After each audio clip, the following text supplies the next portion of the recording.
Robin Kencel. A grudge that I held, or maybe, something that needed to change that, again, in the world, I didn't have to spend that much time on. But once I was really in God's word and spending the time just percolating, and this was probably the first time that I could start reopening to who I am. I would probably say buckle up, because the scariest thing always for me, Art, is to say, bring it on, let me do your will. But then of course that means, oh my gosh, that means I have to do your will. And I don't know what that means. Right now I have a 92-year-old mother who's going through significant health challenges. It's really like, how much can I walk that walk? Welcome back to the Life in Transition podcast. I'm very excited today to have with us Robin Kencel, who is Miss Connecticut Senior America 2025, an endurance athlete and an expert in wisdom and wellness in order to help others fully live and grow in grace. Robin, welcome to the Life in Transition podcast. Thank you so much, Art. I'm really looking forward to our conversation today. Thank you. Well, jumping in, Robin, what would you consider to be one of the most impactful transitions that you have been through in your life? I would immediately go to the core of everything for me, and that's really my spirituality. Mm-hmm. I'm somebody who's just always had an understanding and an experience of God's presence.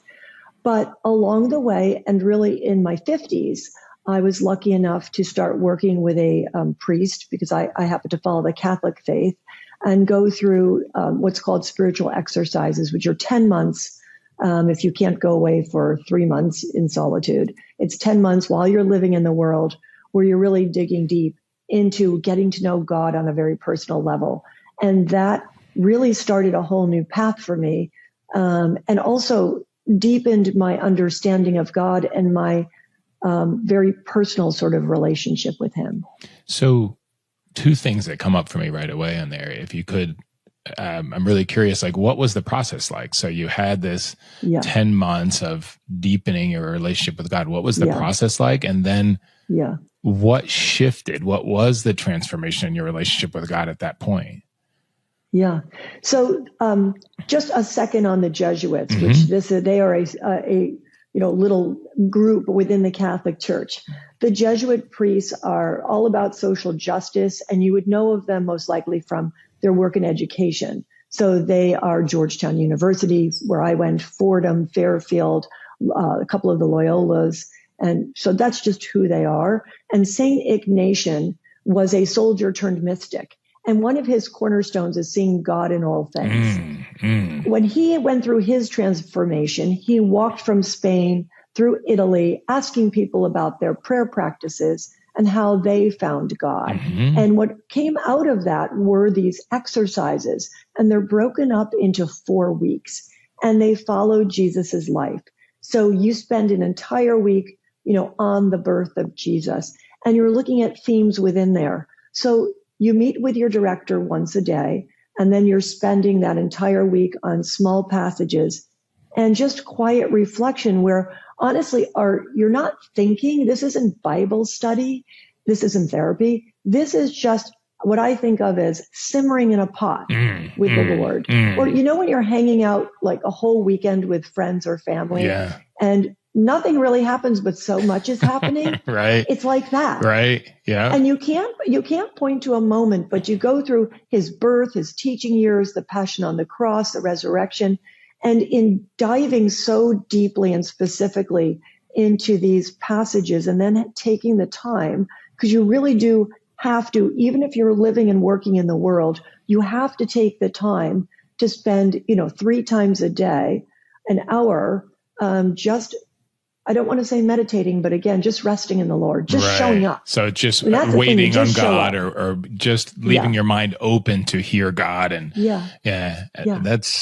that's beautiful and difficult. 3 hours a day is a big commitment to do that. Really difficult, particularly if you're I'm not a sitter. Right. Because I'm a dancer, I have a hard time sitting always still. Always moving. Yeah. And the great thing for me, honestly, was I could do it in the world, so I could get out my need to exercise and all that, and then be able to do it in small chunks. Right. Right. So what was that like sitting for 3 hours a day, resting in God? I mean, you could use the word meditating, but meditating has so much, everybody has their own thought of what meditating is, but resting in God 3 hours a day. What was that like? What happened during those hours? Like, if you have a couple of examples, like, what is it? What does it feel like? What was going on in your mind? How did you clear the channel? Right. And I think that is really important, clearing the channel, like just starting with a practice of sitting still and letting everything just go. I mean, you're going to have the monkey mind. You're going to have thoughts come in that are so random all the time. We all have that. Mm-hmm. But, every time you show up to spend time in this process, you need to spend a little time just getting yourself ready. And then for me, and I think each person is different, it was a variety of things. Like, I would look at what the passage was, talk to the director. He would pick out, and this is what spiritual direction is, he would pick out the things that I seemed to be sparking to, even if I didn't know it. Right. He would see that for you. Yeah. He would see that for me. He put it back in front of me. And then those are the things that I reflected on. But it wasn't just sitting in a chair for an hour. It could have been walking outside. It could have been journaling. Like this 10 months is a great time to journal. Mm-hmm. I'm not a big journaler myself. I kind of go in and out, but there was so much. And what changed in me was when I'm spending so much time on a particular scene with Jesus, because I should mention that St. Ignatius is very big on imagination. Mm-hmm. So he asks you to place yourself in each scene. Okay. And so I might place myself in the scene and take on a character and even think about the nativity. I would view it from different perspectives.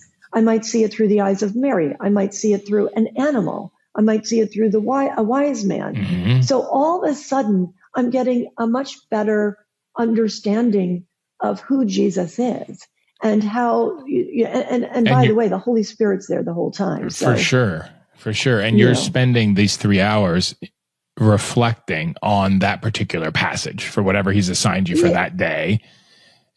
And that might be journaling. It might be walking and contemplating. It might be just sitting still with nothing but contemplating on it. It might be reading other books. I always have, a number of other things with me because they might spark it.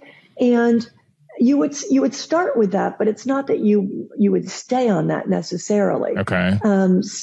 Sometimes something would come up in my life and I could just spend some time with that. So it's not so rigid that you're spending time for a prescribed period on a particular, it's not even a passage. There's some things within it besides the passage that you're reading and thinking about and reflecting on. It's sort of a springboard, but you're also wanting to make sure that you're delving into that. Right. And by the way, spiritual direction, which ultimately out of that experience, my spiritual director for that, who was, my regular spiritual director, said, you know what, I think you would be a good spiritual director. And that led to a journey of becoming a spiritual director, which took 4 years. Wow. And now walking beside other people. Wow. So when was this, when you spent this 10 months? And if I'm understanding right, so for 10 months, you spent 3 hours a day in some sort of contemplation, reading, reflecting on different aspects of Jesus's life. Yeah. When did you do that, Robin? So I did that, I think, around 2019. Okay. So 6 years ago. 2019, 2018. Yeah.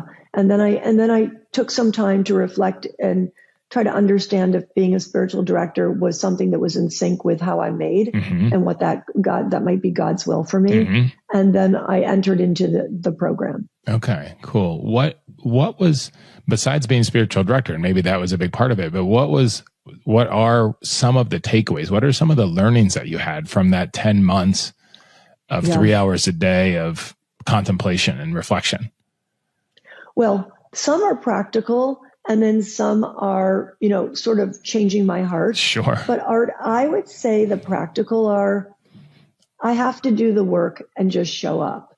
It's very hard, I think, to have a real relationship with whatever your divine being is, if you're not showing up. And the world just seems to be getting busier and busier and noisier, that isn't just something you can take for granted. That's something that you have to take as a discipline and make it become a habit. Right. And so showing up is primarily, you're saying, is spending the time, like that you have to carve out the time and make it important to shut down the world, to shut down the phone, right? To get away from the TV and the noise and really be present with God. Yeah. And by the way, how that looks for me today is obviously very different than that. I mean, for me, I always start my day with a couple of spiritual practices because, again, for me, my mind isn't racing and I'm not, already so much in the world that it's extra work to pull myself out. Right. So the minute I get up, by the first few hours of the day, within there, I've done a couple of spiritual practices. So I would start with that. The practical thing was really making sure that I was being more intentional with my solo time with God. And I kind of bookend that. I start my day with it. And then at the end of the day, I do something called the examine, which is, again, very Ignatian, to close out the day. And is that in 12-step speak? Would that be like an inventory, the examine, like looking back over the day and what can you learn? What did you do well? What you're grateful for? Exactly right. I mean, you start by, thanking God for just being present to you and giving you the courage to look at your day honestly. Because I don't know about you, but I am so good at either sugarcoating the things that didn't go that well or just skipping over them in a fast forward. Right. So it's really just asking that the Spirit and God help me honestly see my day. And then, then we sort of look at 3 graces that we're given. What were 3 graces? And one of my takeaways is there's so many more than 3.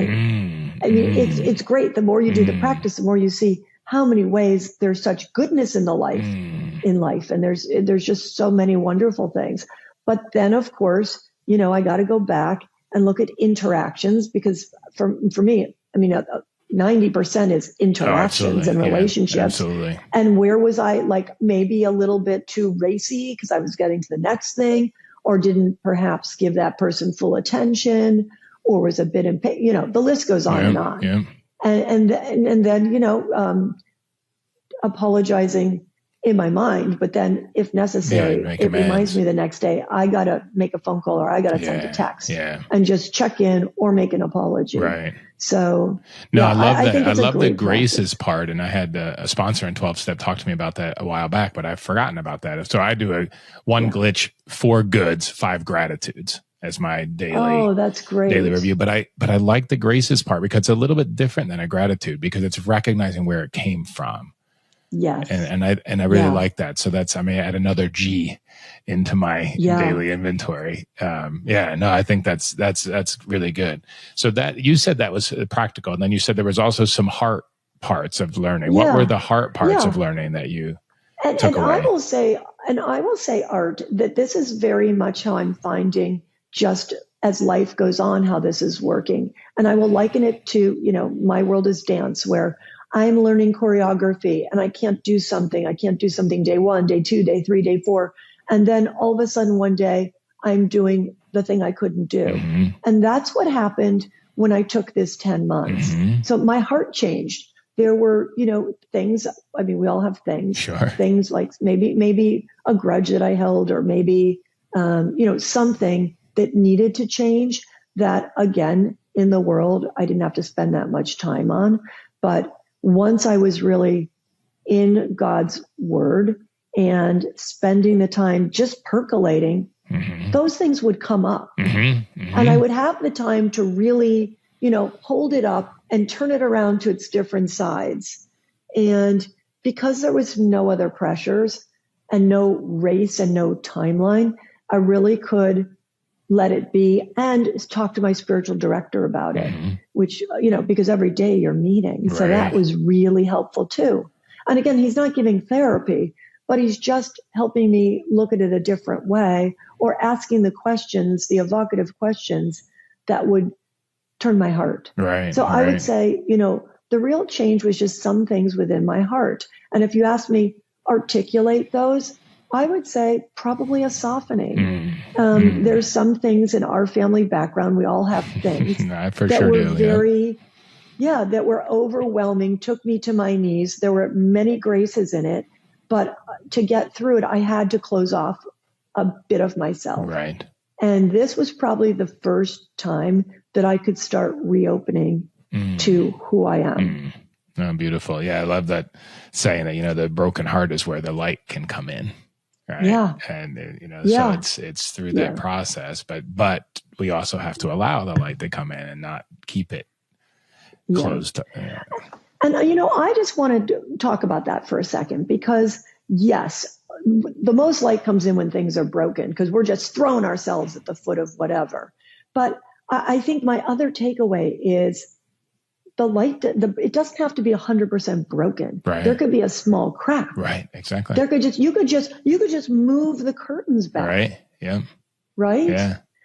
Yeah. The light is there. I think it's interesting. Michael Singer talks about that in one of his books, that, the light's out there, but we've closed the shutters, right? We've closed the curtains. Oh, I love that. And kept everything dark. And all we have to do, is to open them back up, and it's there. Yeah. So how has your life changed as a result of this spiritual direction now 6 years ago, and this spending? I mean, to me, it sounds like the most amazing part is just spending the amount of time that you did in a 10-month period with God. How has your life shifted? How has it transitioned because of that? And I have to say the other piece of that is I'm so blessed, because my spiritual director is this incredible Jesuit that I'm just very fortunate to have in my life. And I learned so much from him, Awesome. Just on who God is and how God works. And, that doesn't mean, by the way, that when you're in spiritual direction, you show up and you start just talking God talk. I mean, when you meet once a month in regular spiritual direction, right. and, directees come in with just what's on their mind. Sure. I mean, I always ask them, just tell me what's on your mind in the last couple of days. Maybe it's how God's showing up in your life and you can articulate that, but maybe there's something really horrible going on at work. Right. And we need to take a look at that and see, what's going on. Again, we're looking at it not in a therapy way, but what's up with God with this? Right. And what can I learn from this? Right. No, absolutely. So I think what changed for me is kind of dramatic, only because Jerry suggested that perhaps becoming a spiritual director was something God wanted for me. I was somebody who actually thought my calling was going to be a nun. And when I was at Georgetown, that was my first opportunity to work with a spiritual director, and it was a nun. And she's the one who sort of labeled it for me. And I did go and live with her order after graduation and try that on. But there's a lot of sacrifice when you are called to that sort of a vocation. And I just found for me, it wasn't that calling. So looking at what a spiritual director was really felt like, oh, okay, this is where you see my particular gifts. And so going through that program, but more so actually doing the work. And I do it one-on-one with people, but also in groups in different practices called Lectio Divina and Holy Listening. And they're all very powerful, because as much as things are happening in the people that you're serving, they're also happening inside of you. Of course. And so I would say that's the biggest shift. I still have my career in real estate. I still am very committed to dance. My journey in the last year included a broken foot and some other health ailments, which meant I couldn't dance. And that opened up me asking, so what have I always wanted to do, which led me to improv acting. And so that's another brand new world. Oh, that's beautiful. So a lot of things have shifted. Yeah, a lot of things. Would you, if you were to put your peace of mind, or the peace of God that surpasses all understanding that's talked about, if you were to put that on a scale before you did this and after you did this, if you said, okay, on a scale of 1 to 10, 10 is I'm experiencing the peace of God that surpasses all understanding all the time, and 1 is I'm anxious all the time. How has that shifted from this process of spending 10 months really in contemplation on God. Yeah.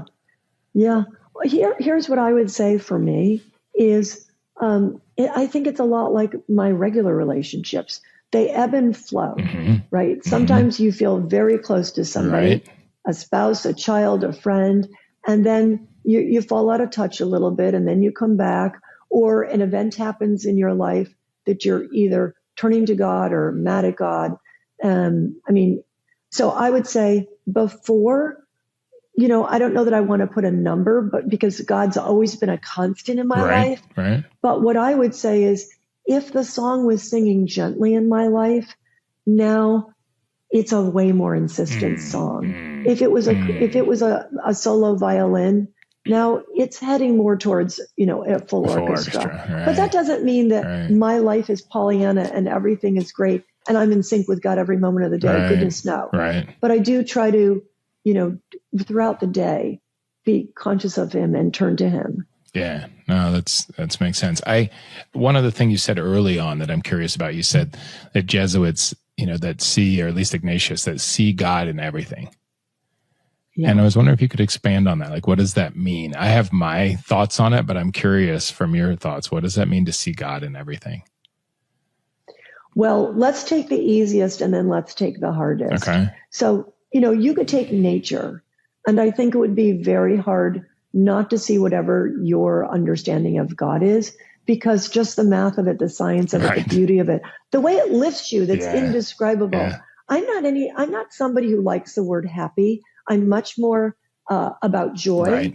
And I think, when I'm looking out my window and I'm seeing these luscious green trees and the sunlight, and that's joy. Yes. That I would say. So, you can see God in that. Yeah. But honestly, and this may be very controversial to viewers of yours, and I swear I have walked in some horrible paths, but even when horrible things are happening, it says seeking God in all things. So it's not, just looking for what is it. We are humans, so bad things are going to happen. Sure. But seeking his presence, whether it's just for stress. A lot of times my worst things, honestly, I was just flinging myself at him for strength and to, give me the tools to, like, a lot of times I think my way out of really bad situations. I'm very good at having contingency plans and forming teams and having teams around me to solve problems. So, just asking him for the right people in the team and that sort of thing. So I think the point of seeking God in all things is being aware that every single moment has the opportunity for you to recognize that there's something bigger than yourself. Right. No, I love that. Which if you talk about joy, joy isn't a reflection of yourself. Right. Joy is something way bigger than you that you are lucky enough to be an observer of. Right. Yeah. I was in Glacier National Park last week and, the awe and wonder of these massive mountains and being able to see how they're carved by glaciers. And it's amazing. And, if you think about, these trees that started from a little seed and just the sunshine and a little seed in water, and we have this massive tree, it puts me in a state of awe right away. And I love the way Richard Rohr talks about seeing God in all things, right? And that's really to see God in people, in the trees, in the rock, in the house, in your enemies, to see God in everything. Yeah. And I love that, admonition to us to practice to see God everywhere. Right. And Art, I'm so glad you mentioned Richard Rohr. He's one of my very favorite writers. And, it's interesting because he now is older, and we're seeing that in some of the podcasts and things he's doing, but it's still the same richness, even with his health challenges. Yeah. You can see that he is walking his walk and that he is falling upward and he is doing all the things he wrote about. Yeah. I'm reading his Tears of Things, the new book, the new one? And actually going to be in a council with him in October in New Mexico. Oh, that's great. To learn about that book primarily. So I'm really looking forward to that. But he's been very inspirational to me as well. Very, So if there's something, if you look back over that 6 years, is there something that you would tell your 6-year younger self as you started into this big transition? Is there something that you would tell yourself, that younger self, about? Is there something you would like to say to that younger self now with the experience that you've had in the last 6 years? I would probably say buckle up, because the scariest thing always for me, Art, is to say, bring it on, let me do your will. But then, of course, that means, oh my gosh, that means I have to do your will. Right. And I don't know what that means.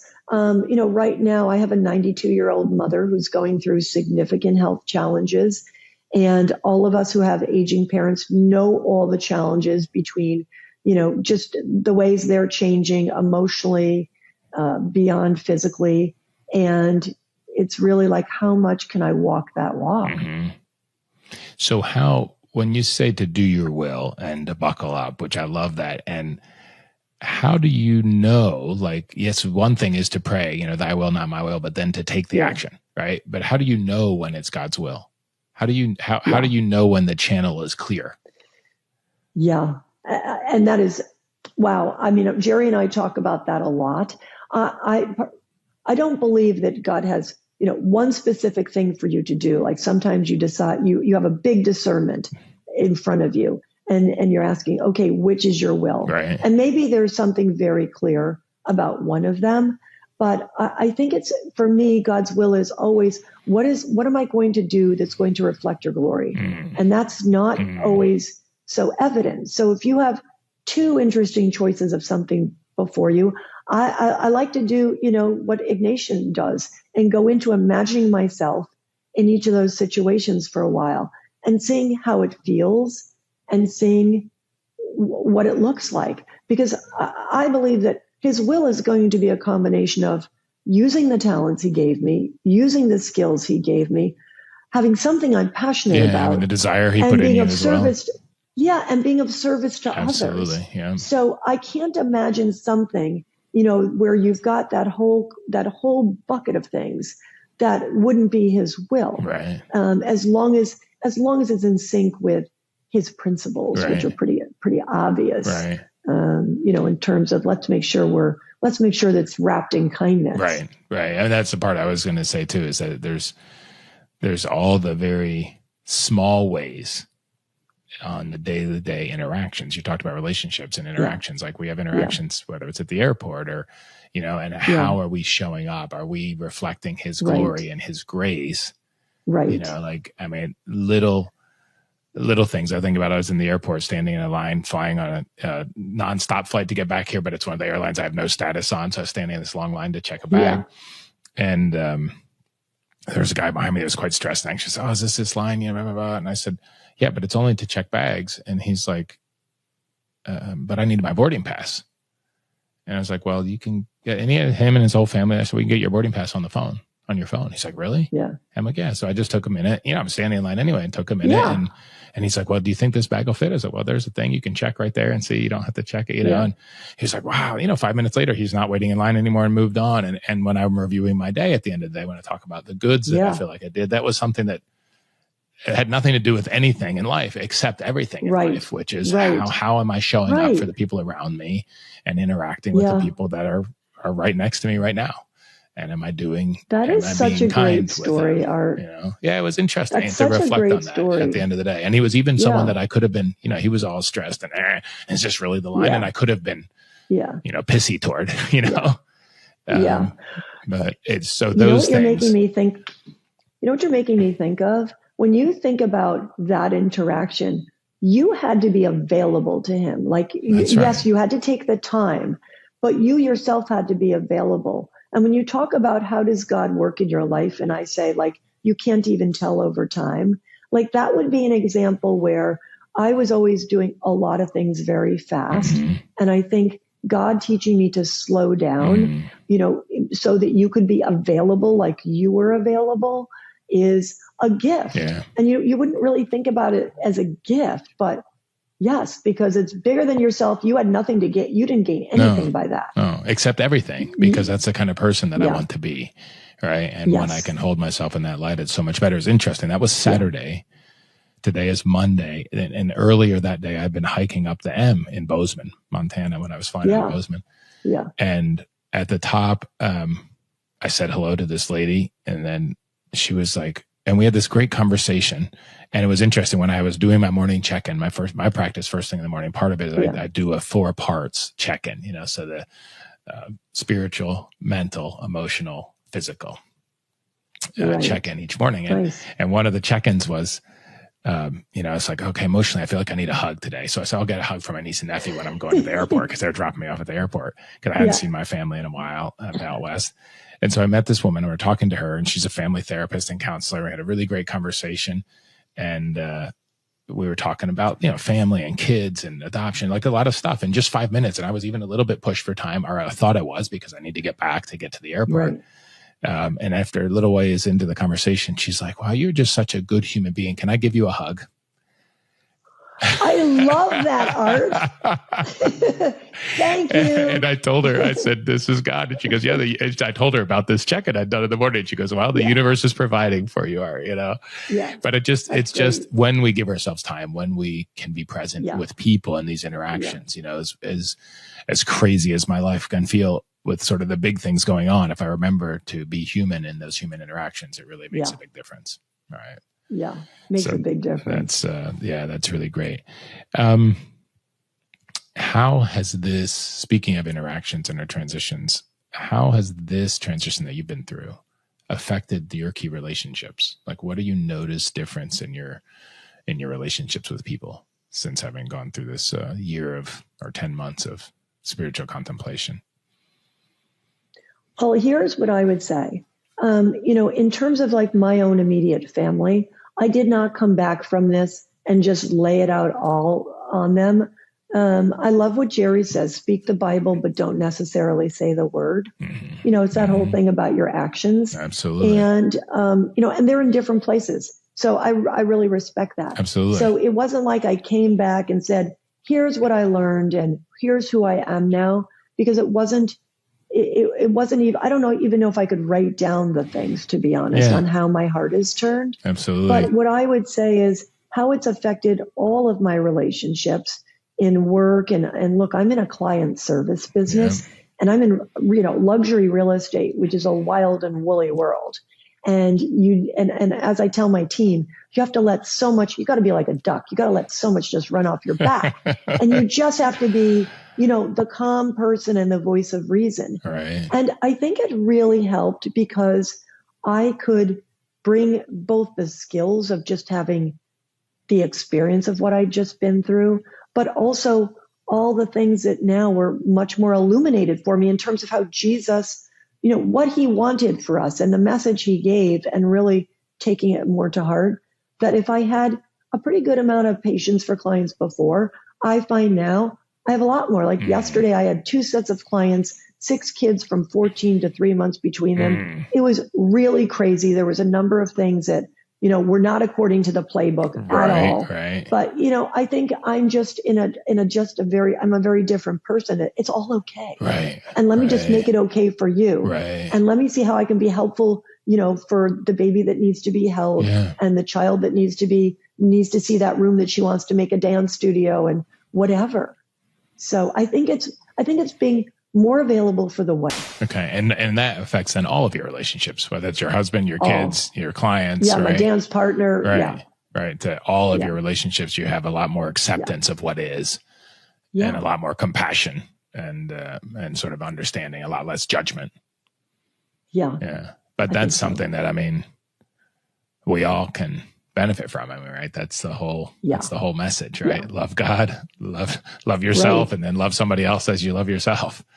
Right. Right. And listen, you just mentioned the word judgment. And, I think that's something that we all do all the time as we go through the world. And it's good to be conscious of and keep sort of trying to tame that tiger. We're human. We're always going to be evaluating things. Yeah, no, for sure. For sure. What do you, when you look forward at the different choices that you have and how you're discerning God's will for your life, what do you see as the next transition? What do you see as the next thing on your horizon? Well, I'm working on something that really came out of the Miss America pageant, which, was kind of, I don't want to say a lark, but it certainly wasn't anything I had ever thought about.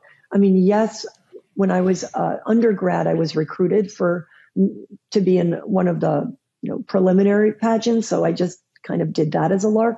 But this came to my mind from one of my real estate clients, and I only did it because I thought it would help my performance in dance. Right. But I ended up liking what it did for me, in that a part of what you're scored on is your philosophy of life, which you have to deliver in 35 seconds to the audience. Very good. And, yeah.